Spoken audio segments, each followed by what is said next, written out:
Oke, selamat pagi adik-adik semuanya. Kembali lagi kita akan membahas soal OSN IPA, Biologi SMP tahun 2023, tepatnya adalah soal nomor 13. Nah, di sini ya ditanyakan trauma atau stres dapat memicu produksi hormon kortisol, yaitu golongan glukokortikoid di dalam tubuh. Berikut ini adalah data konsentrasi hormon kortisol pada darah tikus yang kakinya diberikan perlakuan stres. Nah, kemudian kita lihat di tabel bahwa dari menit keempat sampai ke 32, ya, kadar kortisol naik secara bertahap, ya, kemudian mencapai kadar maksimum 28 menit setelah pemberian stres. Nah, data lain yang dicatat pada saat uh, stres, ya, di sini sebagai berikut. Satu, kadar protein darah meningkat. Dua, kadar glukosa darah meningkat. Tiga, kadar asam lemak meningkat. Empat, kadar protein dalam darah menurun. Lima, kadar glukosa dalam darah menurun.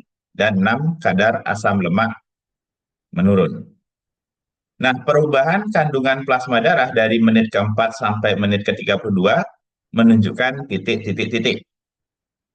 Nah, untuk bisa menjawab, ya, yang manakah perubahan yang terjadi dari 6 pilihan yang diberikan, maka kita harus tahu bagaimana kortisol bekerja.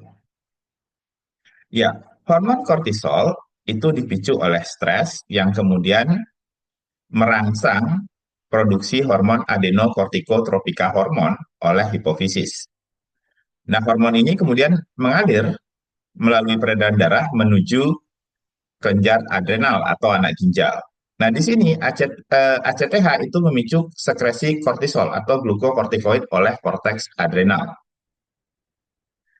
Nah, kemudian di dalam darah, eh, hormon kortisol itu akan memicu pertama pemecahan protein dan lemak, ya, menghasilkan asam lemak dan asam amino.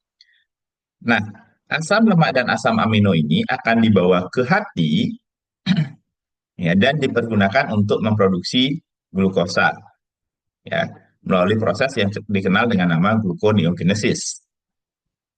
Nah, sehingga pemecahan protein dan lemak itu akan meningkatkan asam lemak dan asam amino di dalam darah, sekaligus juga adanya aktivitas gluconeogenesis itu akan meningkatkan kadar glukosa darah.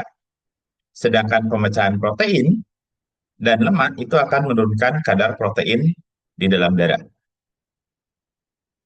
Nah, oleh sebab itu maka jawaban yang tepat dari pertanyaan ini adalah pilihan B, yaitu nomor 2, kadar glukosa darah meningkat, kemudian nomor 3, kadar asam lemak meningkat, dan nomor 4, kadar protein darah menurun. Oke, sekian pembahasan untuk soal nomor 13. Semoga membantu adik-adik sekalian untuk menyiapkan rangkaian OSN di tahun ini. Terima kasih.